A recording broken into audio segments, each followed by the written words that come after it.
Hello, Becca Piastrelli. Welcome to the podcast. Thank you for having me. Yeah, I'm so glad. I'm going to start by pulling a card for us. This card could be for me or for you or for anyone listening. It could inform the conversation or it could not at all. So I'm thinking about people who are in the future. They're doing a little time traveling, thinking about me and thinking about you.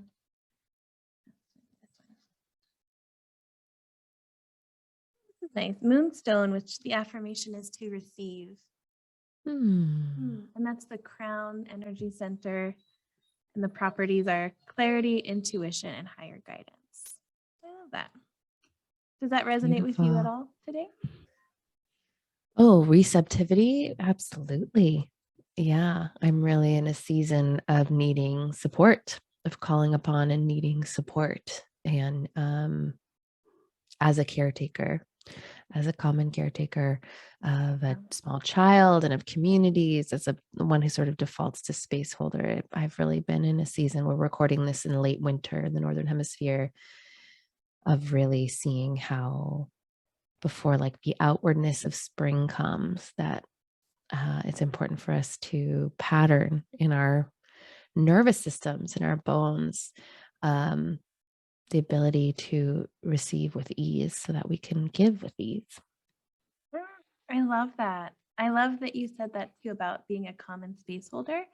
That really resonates with me, that I do that for a living and in circles.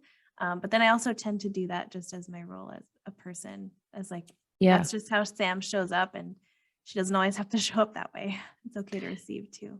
Yeah. And I think for those of us that tend towards hosting or creating community, which is so important, and it's a vital role in our culture, that we make sure we have spaces where we can fully be held. For years, I was just like, oh, I have a circle. I have a moon circle. I have a moon circle. I have communities. But it was like, but I couldn't actually surrender into them and be held. I couldn't even, and then what that created is a way I was not being fully in integrity, because if I had a vulnerable moment, I'd have to be strong to hold the container.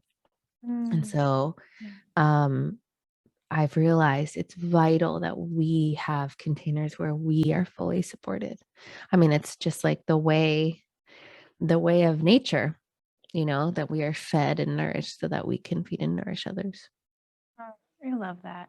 And I know a lot of your work centers on looking at the way that nature operates and kind of not mimicking that, but maybe pulling that into our spaces, into our hearts. Yeah, would you like to speak at all to any of that? I know that's a very broad non-question. Oh, of course. Yeah. I mean, there's so many ways to look to the living world. And I think mimicking it is a fine word to use, because we are of the living world. And what's happened over, the past many generations is there have been systems of power that have convinced us that we are separate from the wild, from nature, from the living world. Even this term nature, we talk about going out into nature. Have you been into nature lately? And that's a colonial concept to think that we are separate, from the earth. And what that does is it keeps us feeling disconnected and lonely. It keeps us feeling like that existential ache. I believe, like the original rupture, right, is the separation of us human animals from the natural living world. So there are so many directions I can take reconnecting in. And I have a book out called Root and Ritual, where I talk extensively about ways we can reconnect with the land, the ways our ancestors knew. And I think that is a truly potent and useful tool for those of us that are feeling moments of struggle or disconnection or a feeling of loneliness. That is a place to start. There is abundance and there is kinship in the living world. I love that. It's so challenging sometimes to remember. I love, well, before I say that, I love how you said going into nature is not something that, or that is a, I'm going to cut this out. I'm going to start over. Okay. um, I love that you said going into nature is not something that aligns with maybe our bodies, and that's a colonial concept. Um, what was your path to coming home to yourself or coming home to nature, or what did that look like? Yeah. Well, yeah. So I talk about in my book, and I like to just cut straight to cut to the chase, that I was not raised like in the woods. I wasn't raised with like a crinkly eyed grandmother who like taught me the ways of the plants. And I was actually like a suburban kid who loved like box mac and cheese, and like I was like TV addict and Wow. like loved the mall. My parents would take me camping and I'd be like, "Ugh, I just want to go home." Like, I mean, if I like think way, way back, I definitely was enamored with plants and animals and the sky and dirt. But that was like, I got really into popular culture. And I was really focused, I think, on and succeeding, quote, succeeding in this like dominant productivity capitalist society. And then in my mid 20s, it simply was a calling. It was a calling. There was a way in which I was unfulfilled in all of my striving. And it was like little things. It wasn't one, so a lot of people have like a healing moment, like a breakdown or a sickness or something. For me, it was like all of a sudden farmers market seemed exciting, and like the produce aisle was like talking to me, and like the way the lemons were displayed at the grocery was like, oh, okay. And then I started learning about farming, and then I like started learning about fermentation. It was like one little thing led to another, led to another, led to another. And at the time, I didn't know what was happening. I thought I was just like had a hobby, you know? Yeah. And I was like, oh, I'm into DIY or I'm into herbalism. And now I can see that it just built and built and built of a calling back to the land, a calling back to my body as a reflection of the land, a calling back to what I now know the term to be ancestral ways. Uh, and that was very empowering to see how that journey, like, I mean, it was 15 years really of finding my way back.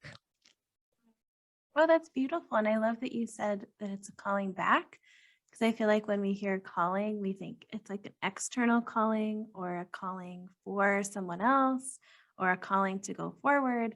And you're saying it was really a calling to come back to yourself and to come back to nature, which I think is so beautiful. Yeah, our a remembering. That's the term I use a lot, because it Mm. did feel like a remembrance, kind of a trippy feeling where you're like, Yeah. I remember I was like making a soup or something, making bone broth, which is Yeah. like an ancient ancestral recipe, no matter where your ancestors are from. And just like having these visual sort of waking dreams, right? These visual experiences where I just think about and see like the women around the table stirring the soup on the hearth, and even like before that on like the outdoor stone fires, and just being like, we have done this for thousands of years, and I am remembering that, because all of that is coded into my DNA. Epigenetics proves this, so that it does feel like a coming back and not like a new idea. Oh, that's beautiful. I don't know if you can hear my dog. She just went, hmm. Oh, yeah, you like that? She liked that. That felt good. Yeah. Oh, beautiful. So you kind of felt this calling to kind of come back to yourself. What did you start to do once you noticed that calling? Well, I started working with my hands. At the time, I had a little blog called The Dabblist. And Mm. I can now see how that was like my, I don't know, wise self making this pathway open to me, because I associated creating things with my hands, like, I don't know, art or crafts or any of this stuff, as something I wasn't good at. And I think a lot of this had to do with my perfectionism that is born out of a culture of competition and judgment, and really I didn't feel a lot of space in my life to dabble, to play, to just create for creation's sake, and be willing to, like, mess up. And messing up meant I was bad and wrong and I had failed. So I had to create a whole persona, a whole archetype to fully step into and embody, where I could play and it could be fine no matter what, even if I mess up. Like, I tried to make cured salmon and I gave myself food poisoning. But it was like, I learned a lot about the preservation of fish, which is an ancestral practice from my Scottish ancestors. And I threw up for a whole night. But like, that's just an example of, like, it's fine. We learn that way. So, yeah, and I had to share it with the world. So that was back when, like, blogging and Pinterest were a thing. I mean, there's still kind of a thing, Pinterest, but yeah, and like Instagram. And I would just share, and it was resonating with other people. And then I started meeting herbalists. I started meeting like fiber workers. I started meeting people who were in full devotion to this path. And I was like, what? Wow, these people who understand and have hold on to this knowledge and wisdom. And I want to be that, in my life. So it just oriented my life to going towards that. Beautiful. That makes me think of I think I'm at, not on your journey, of course, because it's yours and mine's mine, but I feel like I'm at a similar place that you're describing, where I'm kind of waking up from that existential feeling of like, this can't be what life is, right? Yeah. And feeling called to like herbs and especially teas for some reason. Making my Yeah, own teas. of course. Yeah. And I remember the thought of, well, it would be nice if I could live that way, but that's not the way the world works. But it's, in reality, this isn't the way the world has worked for most of its existence. Yeah. I mean, you're right. It would be nice to live that way, and it isn't how the majority of the world works. Yeah. Yeah. I'm in that too, like, I garden for fun. I am not a subsistence farmer, Yeah. you know? I can buy bananas any time of year for my child who will eat a banana a day. And I'm like, if we were on the farm, if we were on the farm in my ancestral homelands of, like, let's say the Scottish Highlands, you wouldn't be having a banana a day, and there's privilege in that too. So yeah, a lot of, you didn't ask a question. I just sort of took off with it, but I really feel you. I really feel you in that. And, and this is why I wrote the book. The book is about, we are alive in this time. Like, you and I are talking on the internet right now, and we never would have met if it wasn't for the internet. Yeah. And we would just be living you'd be in your New Mexico life and I'd be in my California life, and we never would have met. And like, there's beauty in that. And, like, it's winter here and my home is, the temperature is controlled. And there's all these ways I have privilege and abundance, and my ancestors lived so I could be alive in this time. And here I am. And so what do we do with that? And I think my whole thesis here is like, okay, well, there's some aspects of being alive now where things don't feel right? That's what we're talking about. So how can we look back to the ways our ancestors lived as a way of bringing more meaning and more resilience to this moment as we move forward, particularly in this time of climate change and like huge paradigm shifts in the culture, time of pandemic? Like, it's really intense. It's like really intense time in the culture.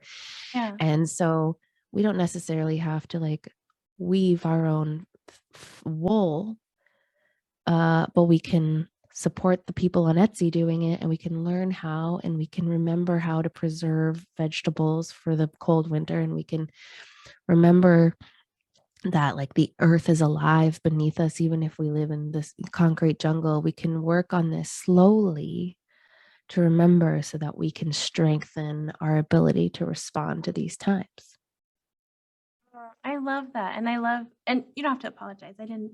Just because I didn't ask a question doesn't mean you couldn't talk. So don't worry about that. My dog is being so rowdy. Usually she's so mellow, and then soon as it's time to It's record. actually really fun. It's really fun to see her like hopping around behind you.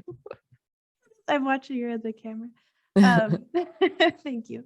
What I was gonna say was I like that you said that a lot because I think we are such black and white thinking people in general.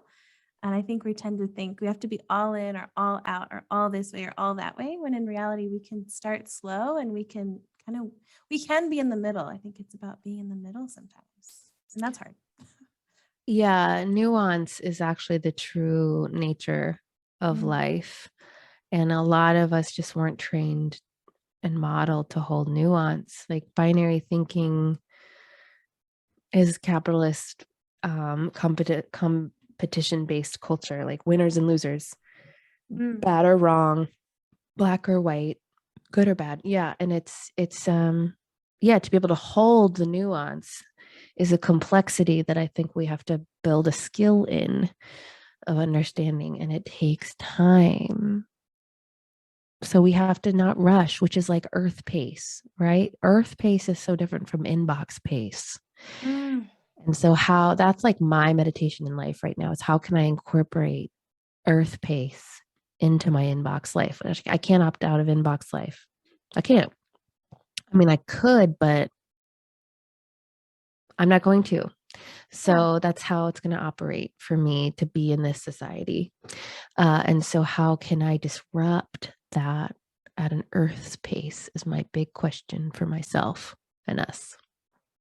Oh, I love that. And that's something that I really love about your work too. I recently listened to your forgot the exact title, but it was Winter Rituals on your Mm-hmm. Belonging podcast. Mm-hmm. And I know you mentioned in a few episodes about slowing down and living at a slower pace. And Yeah. I love that. I've really been taking that to heart because my brain is a very anxious brain, so it's like moving quite Yeah. along. And I Yeah. know that in our capitalistic work environment, typically, because I have a job and then my business, Mm-hmm. that's like Oh, a busy. wow. That's a thing. Wow. I really applaud you. And that's hard. Oh, thank you. It is. Yeah. Yeah. But it is possible to slow down. Just because my body doesn't feel like it is, doesn't mean that it's not possible to slow down. So I love that you really remind people of that. Yeah, urgency is violence. This is a term I've heard in really my research around white supremacy, and that urgency is like a tendril of that culture. If we're moving quickly, then we aren't stopping to question what we're doing, why we're doing it, and who it's impacting, who and what it's impacting. Yeah. So I don't know if you listen to Rising Appalachia. They have a song called Medicine. It says, wise men say rushing is violence.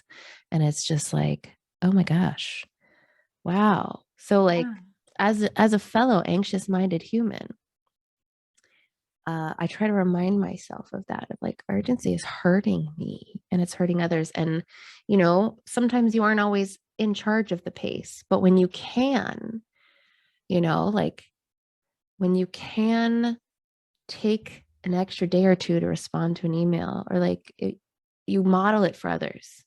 This Mm. is what I've been thinking about so much is how we can give permission through our behavior that to others to slow down, instead of all of us like quietly co-signing on the silent agreement of we have to go at this pace. Like what if we're like, hey, Yeah.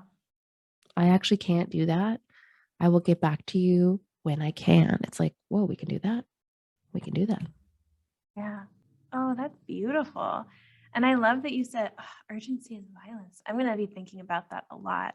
Yeah. But even thinking on a small scale of my dog and my partner, I tend to be like, let's go. Like we said, we're going to go at 9 and it's 9:01. Like we need to be Yeah. gone now, or, you need to let me know this now.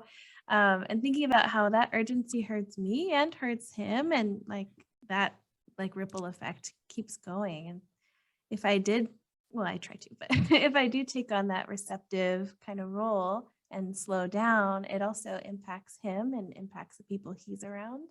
And so Mm-hmm. I love that. I mean, we do live in a linear time world. So there are ways we have to. I mean, you and I had an appointment today at 1 p.m. Pacific. And like, of course, I'm going to meet that. Yeah. But it's like the ways we can carry it's like we can bend, extend. I like playing with like the magic of like expanding time, and it's like, of Mm. course, if we have to live in a linear time construct most of the time, how can we work within that to make it feel more expansive? Yeah. Wow. What are some ways that you found to do that? To always focus on tending to my care first. Am I thirsty? Do I need to pee? Do I need food? These are three. Do I need to step outside and breathe? Do I need to take a breath? Right.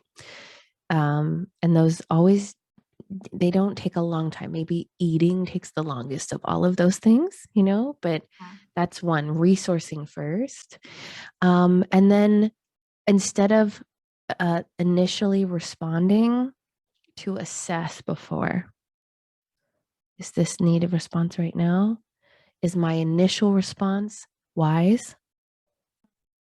And I think I have in my like urgency part of myself, my belief is that time is moving too quickly and I have to keep up, right? And so in that headspace, uh, there isn't time to take care of myself and there isn't time to assess my response. But in another headspace, that's where the time expands. Like, oh, wow. Have you ever had an experience where you're like, I have so much to get done, it's going to take forever. And then you like put on the right music, Yeah. you're feeling good, and you get it done in like half the time. And you're like, Yes. Yes. what? Yeah. Yeah, I think the key is resourcing ourselves and like making it pleasurable. Making it pleasurable. I love that. And I want to Right. give you a compliment too that as soon as you hopped on the Zoom, I felt like I was up here, like running around. And then I felt like I synced onto your headspace or your energy of slowness. And Oh, that's such a gift that you're able, like we're on Zoom and you have such a strong energy that I was able to tap into your sense of slowness. oh, wow. I'm exhausted. Maybe that's what it is. Oh no. No, I mean, I'm good. I'm as resourced as I can be, but yeah, I didn't sleep well last night. But I think that's actually an interesting way of disrupting the urgency, right? Is like I didn't sleep well last night and I could have just like chugged a lot of coffee and been like, we Yes. got it. But I was like, okay, this is where it's at. I'm Yeah. I'm really tired today, but so there's like I am slower today, but how can we like make that as delicious as possible? I love that. And I feel like this is a conversation that's speaking right to me, and Oh, I'm good. forgetting that other people are listening too.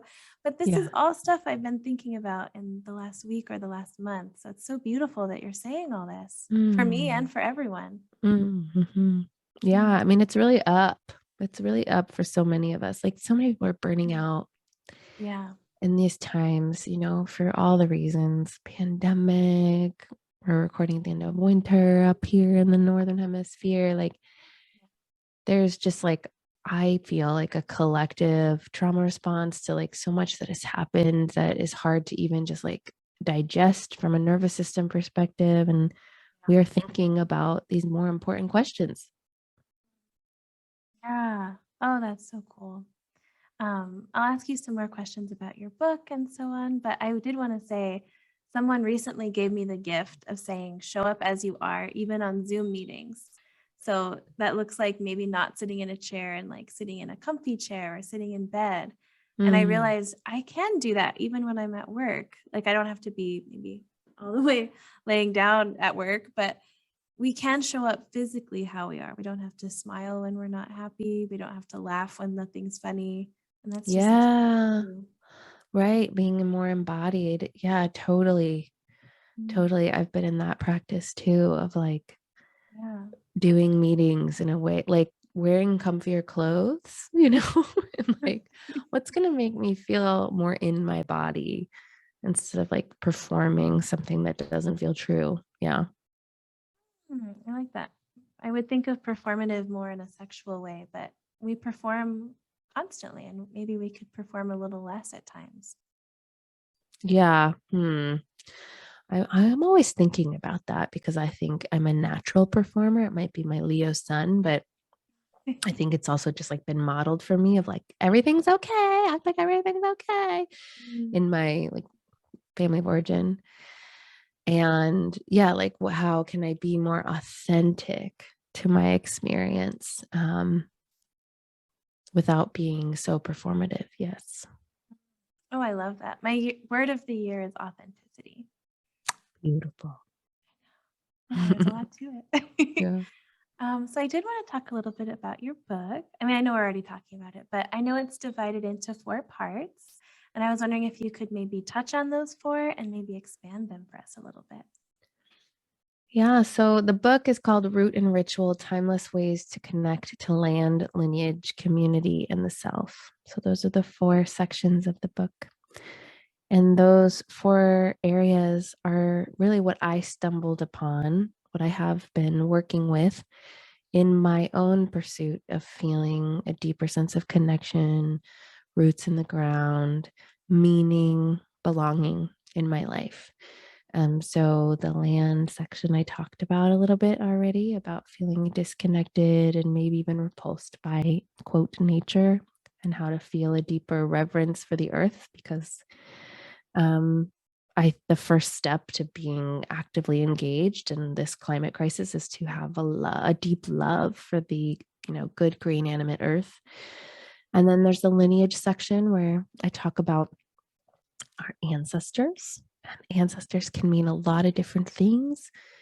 The people we are descended from by blood, the more than human realm, affinity ancestors, teachers, and really understanding and giving reverence to this term lineage, which we've also as a culture sort of cut ourselves off from, whether because of harm or because of, the amnesia of colonization that has us sort of like think in the ways of exploitation rather than honoring of passing down and sharing of resources. So I share a lot of my ancestral stories there, hard ones, beautiful ones, magical ones, and I invite the reader to do the same. And then the third section is community, which is just like such a deep longing and ache people come to me about, whether it's to have like a circle of magical women they meet with, or to just like make friends as an adult, or feeling the deep pain of loss of community, loss of friendship. That's a really big one in there. I talk about rituals, like rites of passage rituals to have in community, how to start a women's circle, how to honor each other and be in a place of community care around things like grief and death. And then the final section is self.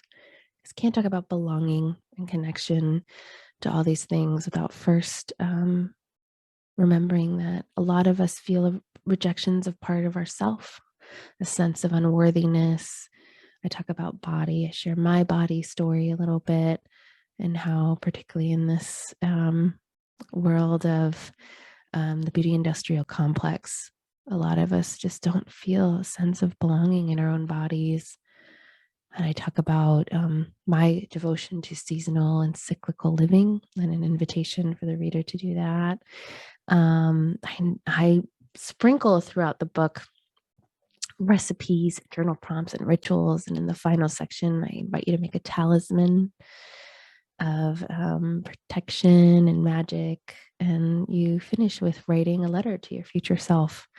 So I take it on a journey, and also it's very nonlinear. I find people are drawn to one of those 4 areas, like one pings, like it's, oh, I'm feeling a lot of aching in community. I'm feeling a lot of aching in self. And I just say, it's choose your own adventure, open up the book and start with what feels like the most important to you now. Oh, I love that. I love that it's nonlinear too.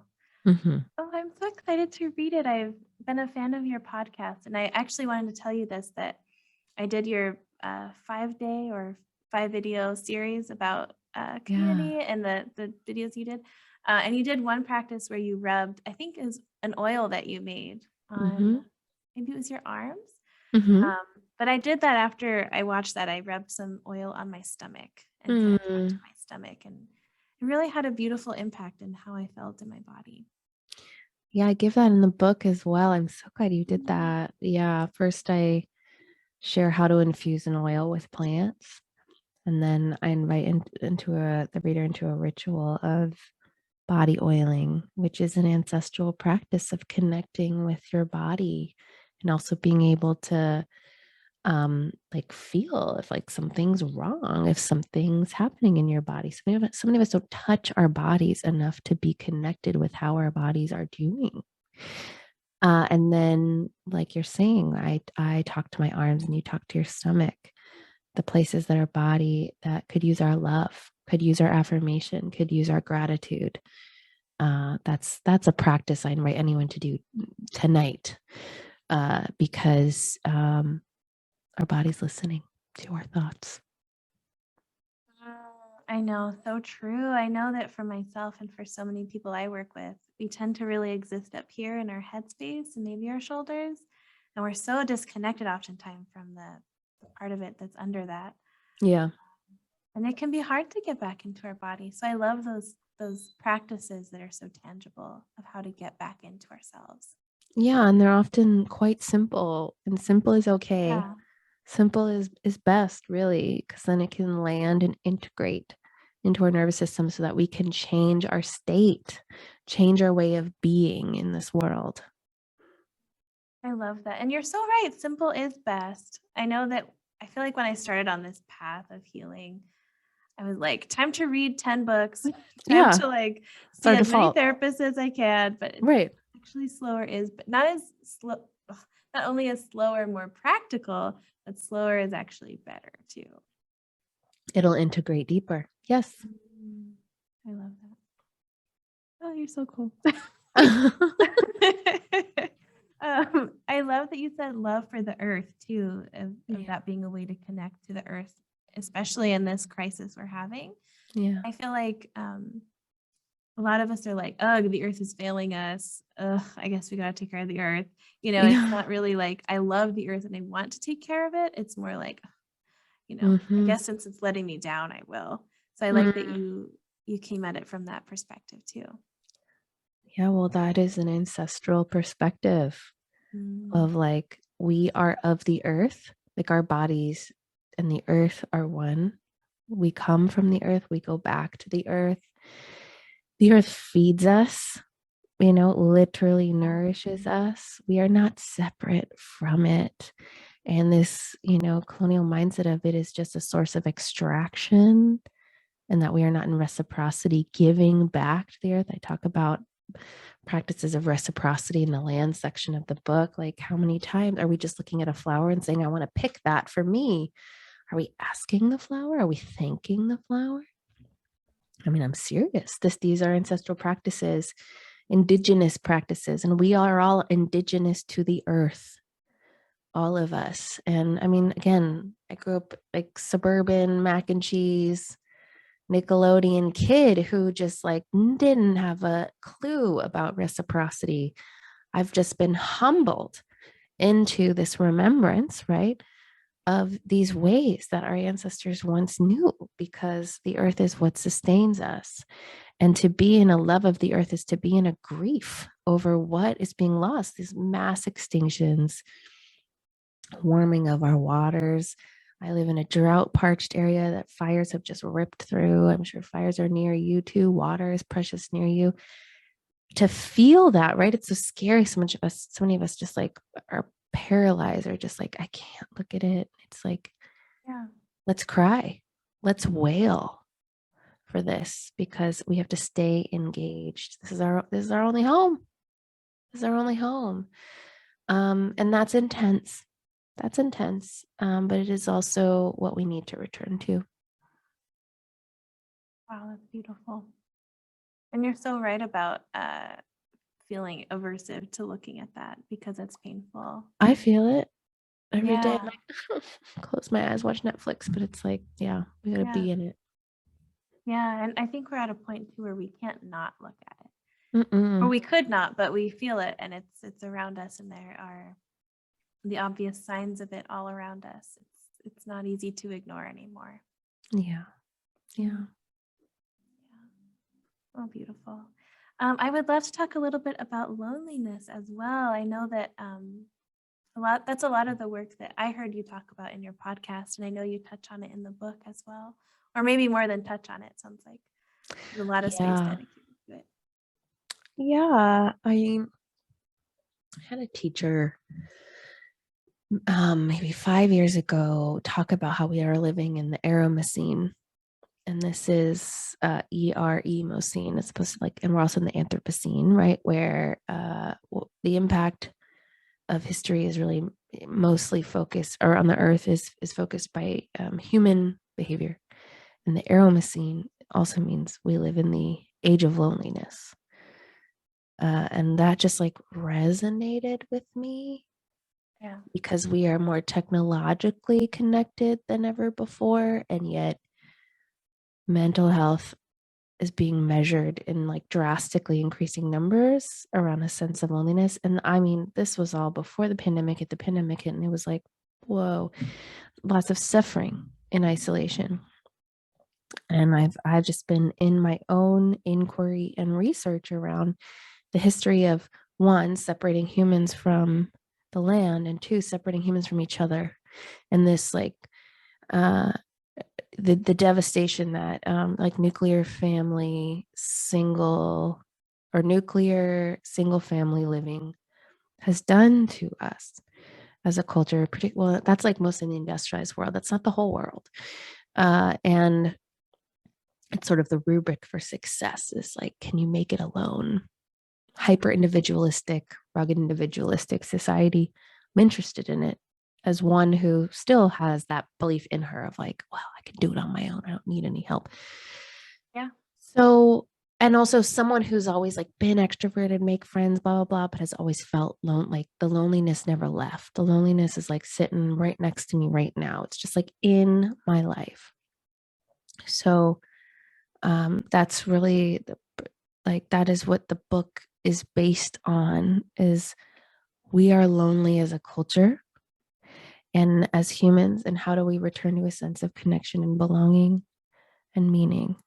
And so the 4 sections are areas in which we can cultivate practices, reflections, deeper rituals around softening that sense of loneliness and really increasing that sense of belonging.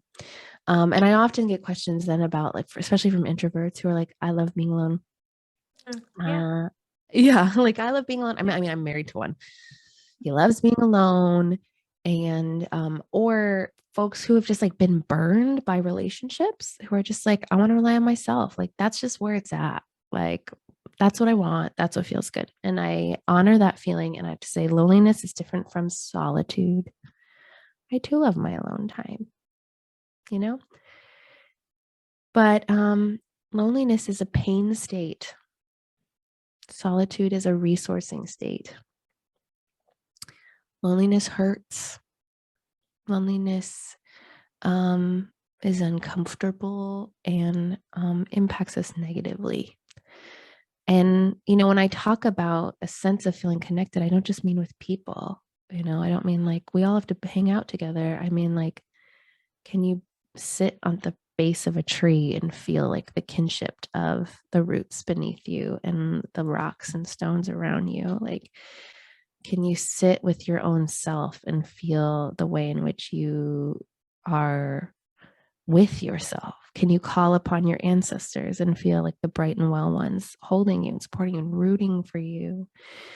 And that it's like a deep and long path.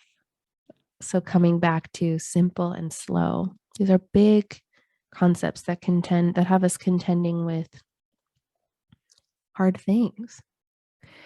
But that it's still a worthy path to go down, because we are in a time where we're alone and feeling lonely and disconnect from each other. And the way forward is to remember how to be in community.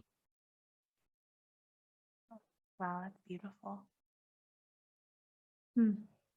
I love something, I don't know if you said this, but it's something I took from that, which is kind of blending that with our conversation about authenticity. When we go into the world, we kind of maybe abandon part of ourselves at home because we're performing or we're maybe not being authentic in some way.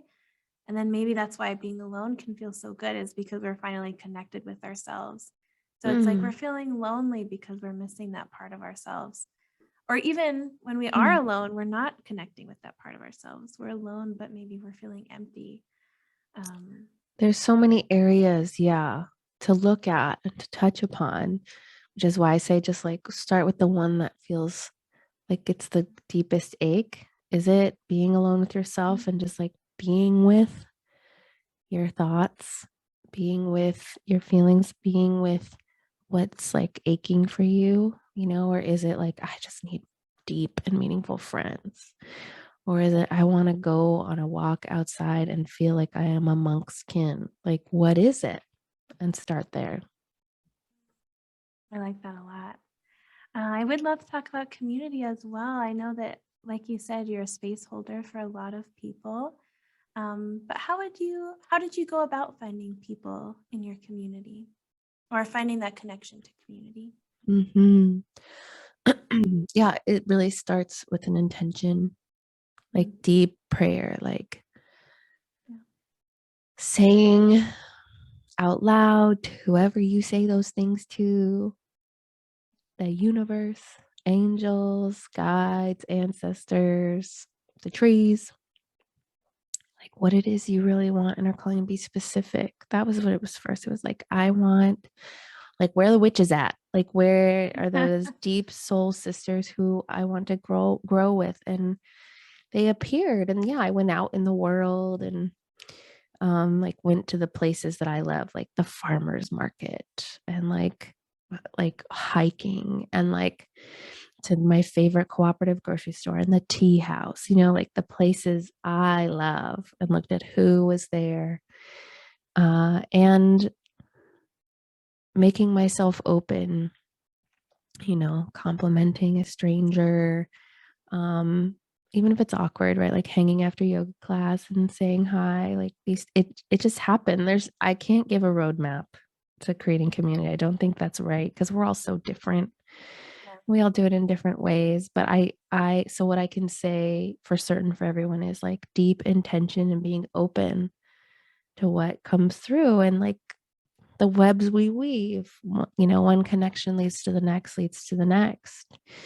And for the people who are listening who are like, sounds great, but like where I live, no one's doing cool stuff.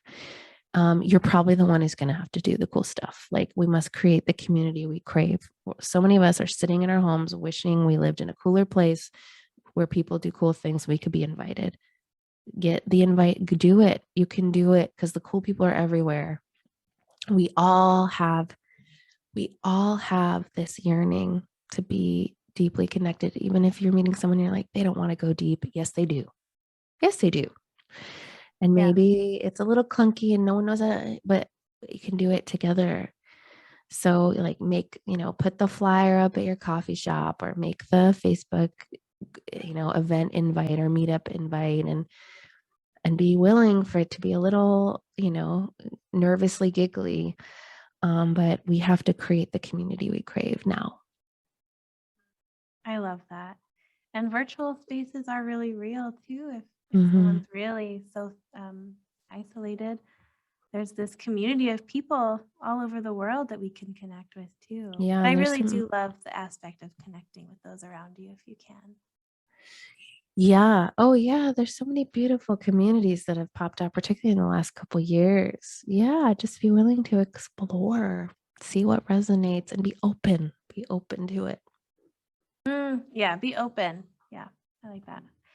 We were talking about Ellen Gilbert before we pressed record, that she's a mutual connection, and she started a moon circle where I'm from, and that was the first time I had. And it was actually virtual at the time. Now it's not, but um, that was the first time I had been around groups of people that were like-minded, and it Mm-hmm. kind of made me realize. Actually, a little side note: I met one of the people in the moon circle in my community, but I didn't even talk to her. I was like, "Hi, how are you? I'm good. Bye." And then I Ah, realized this woman who lived down the street from me had the same feelings and emotions and yearns and aches that I had. And yet I wouldn't have connected with her otherwise. And that really taught me that if I open my eyes and be open to it, I can find friendship anywhere. Perfect example. Yeah. Beautiful. Yeah. I know, it's so nice. Mhm. Awesome. Becca, you're so amazing. I would love thank to. you. You're welcome. And you said that about feeling like giggly and nervous. For some reason, I'm just feeling nervous today, but I'm so glad. I know. I'm so glad I got to connect with you. And I think sometimes I interview people that I'm like, you're just so freaking cool. I mean, I feel that every day nervous. with my podcast. I'm like, I just get to interview the coolest people. It's so fun. Yeah, I get it. I know. Is there anything that we didn't touch on today that you would like to cover? Oh, I trust whatever flows in these conversations. Yeah, I would just say for anyone listening who's curious about the book, it's called Root and Ritual. You can get it anywhere on the internet. Ask your local bookstore to carry it. That's like my little call to action. And yeah, bring your journal with you, find a cozy space to curl up with it and see what comes of it. Love that. Well, would you give our listeners either a challenge or a resource to focus on this next week?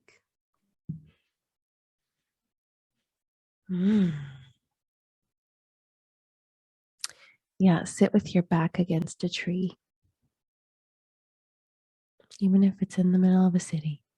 Sit with your back against a tree and really feel beneath you the roots going down into the earth, even if it's beneath cement. Feel the roots going down and then visualize what's beneath you. The whole vast ecosystem that's beneath you. And remind yourself that that is true anywhere you walk, anywhere.